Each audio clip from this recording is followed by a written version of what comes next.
Thank you. Thank you. I'd like to begin here, first of all, by trying to put some of you at ease who might be wondering, well, what can a mountain climber tell us about our business?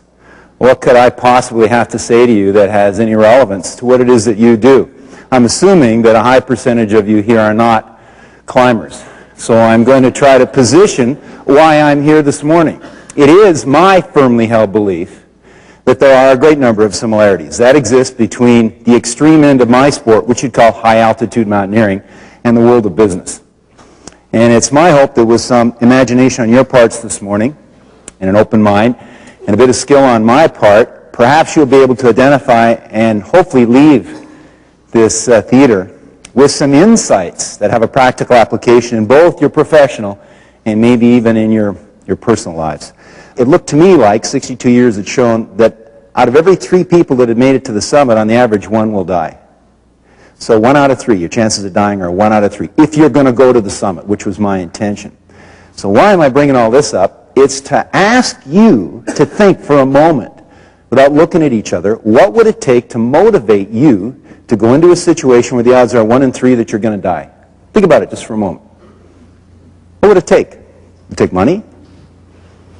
What would it take?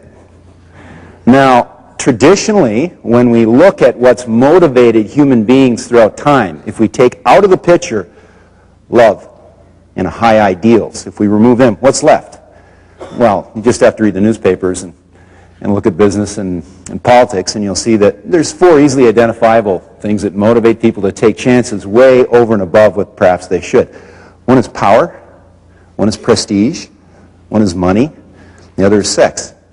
And I'm not trying to lower anything here this morning. I'm just trying to be honest with you that those are easily identifiable motivating factors that drive people to take risks higher than they normally would. Now, I want to admit to you that on that expedition and all the other 33 trips I've been on, there hasn't been much power or prestige associated with these trips. There's no guarantee you're going to make it. And as you remember in 1996, with the tragedy within one night, 12 people dying on the mountain, there's no guarantee. Power and prestige, out of the picture. Money, I never got paid to go on this expedition, neither did anyone else, and we put a lot of our own money into it. Sex, if there's any sex happening on these trips, I don't know where the hell it was happening. So all 4 of those normal motivating factors were out of the picture. So that should leave you with the question, well, then what the hell motivates you? And I think it's an excellent question, and I think it's something to look at and think about today and in the days and the weeks and the months to come. Because in the end, I really don't believe personally that it's so much our gender, our age, our looks, our social skills, our education, that in the end define what we do with our lives. Those things have application, they have value. Definitely. They have value.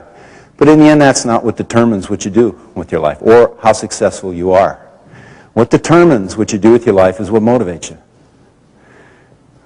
It's what motivates you. And that's what I'm here this morning to remind you a bit about. This is what I mean by it's important to question why you're doing what you're doing here. And if you believe in what it is you're doing, don't let the excuses get in the way. Because it's scary when you're asked to go to a place that's uncomfortable, to go to a place where you're going to have to try things in a different way, where you might fail and you might be embarrassed. It's scary. So most people back away. And that's what mediocrity is. It's people unwilling to test themselves, unwilling to dig deep enough to find some courage to try to do things differently than they've done in the past. Where our best efforts, emotionally, intellectually, physically, result in an abject failure, bringing financial loss, social embarrassment, physical injury, intellectual confusion, emotional heartbreak. Those memories act more like stop signs that cry out to us. Hey, slow down, stop, don't go any further. Remember last time you came this far? You made a fool of yourself.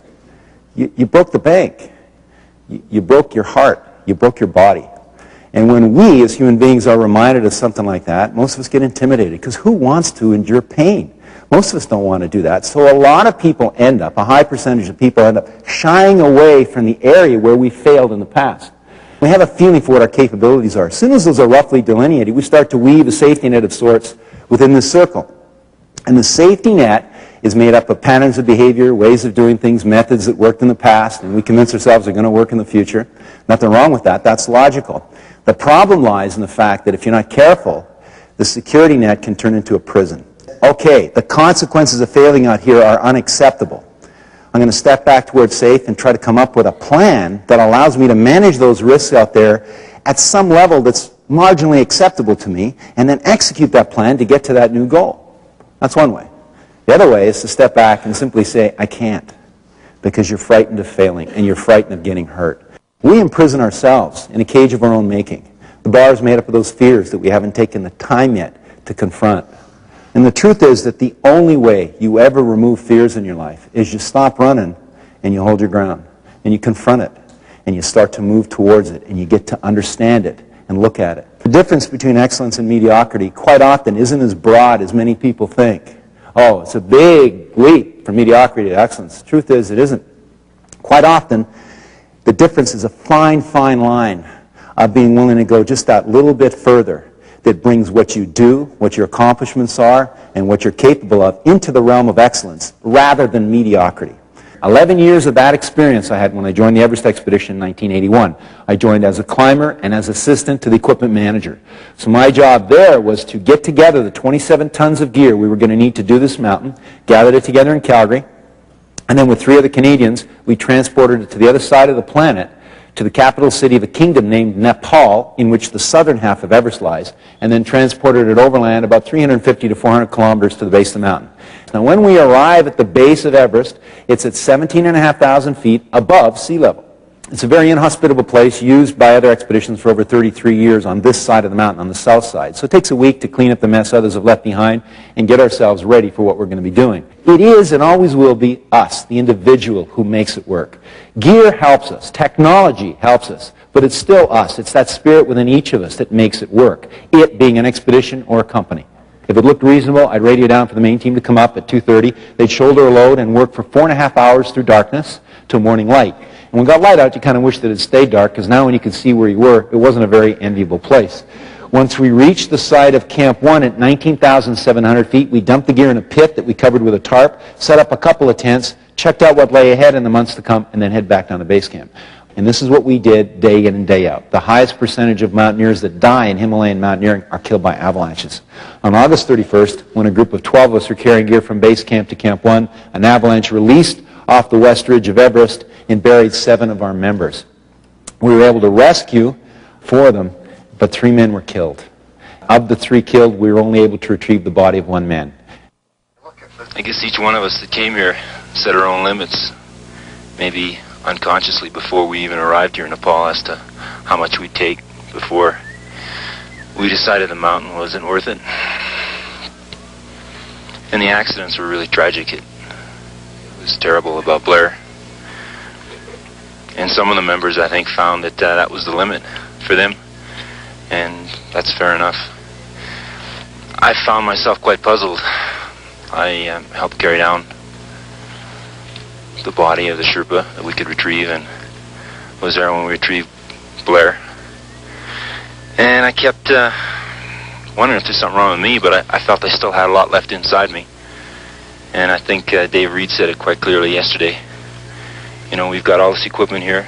You know, we've taken all this time, all these years to plan and put this expedition together. And it's terrible that 4 people have died up to this point. But inside, I still feel like I've got a lot yet to give. And I think our chances are reasonable, especially with the route that we've chosen now, the South Col route. And that's why I stayed. Because I feel we still have a chance, and I still feel I've got a lot of energy left inside me for this. And I certainly don't disregard the loss of life, not at all. But I really think it would be such a waste if we turned around and left now without giving it another try. And that's why I'm staying. Dangerous. And when I made it, to the surprise of most, to Camp 1, there was only a handful of Sherpas up there and a couple Canadians. So our job was to dismantle the bridges from behind us and bring them to the front. So basically to burn the bridges behind us as we were moving up the mountain. So it may not sound like a great strategy, but it worked to our advantage in one way. It raised the level of commitment up on this climb and made people realize that now they couldn't say, I quit, turn around and walk off the mountain. They couldn't even get off the mountain now without relying on each other and without caring for each other. And that's how the expedition changed. This isn't a place to be sloppy. This isn't a place where mistakes are tolerated. This is where you do it right each and every time. Every action that you take is thought out and done with intention and clarity. That's our expedition leader, Bill March, leading from the front. He knew that anyone stubborn enough to stay on a trip like this after 4 people were killed and 2/3 of the team lost confidence, there's no way he could lead them from behind. So he was out front with us every single day. A lot of respect for that kind of leadership. This is what it's like outside. 30 below zero, roughly, winds 40 to 50 kilometers per hour. We moved so fast we set a world record. In 5 hours and 15 minutes after we left the South Col, Sundara Sherpa, Lakwadorje Sherpa, and myself summited at 9:30 a.m. on October the 5th. We were on the summit for 33 minutes, stayed there till 10:33. And as I stood there on top, I remember thinking how glad I was I hadn't listened to any of these people that said you can't do things. And then I realized that the only person who defines what I can and cannot do is me, just like it is you. My impression of you isn't going to determine what you do in life. It's you who determines it. And if you allow the excuses and the I can'ts to get in the way, then everything becomes impossible and difficult. But if you've got the courage and the guts to try, anything becomes possible in your relationships, personal and professional. We're all mountaineers at heart, I believe. We all have, but you can see what my mountains are. Mountains of rock, ice, hardship, deprivation. What are your mountains? Are they mountains of what? Planning, preparation, mountains of endeavor? In striving to reach the goals that you're setting for yourselves personally and professionally this year and in the years to come? Because if you can see that, I want to finish by wishing you good luck on the mountains that you're going to be climbing. I'd like to think you extend the same back to me. Remember this key, to care about yourself and care about each other. That makes the best teams, where people share in the good times as well as in the challenging times where you're trying to make things work. Care about each other and you're going to go so far. And you're going to blast the competition right out of the waters. Good luck. Enjoy the rest of the afternoon. I look forward to seeing you tonight. Thank you.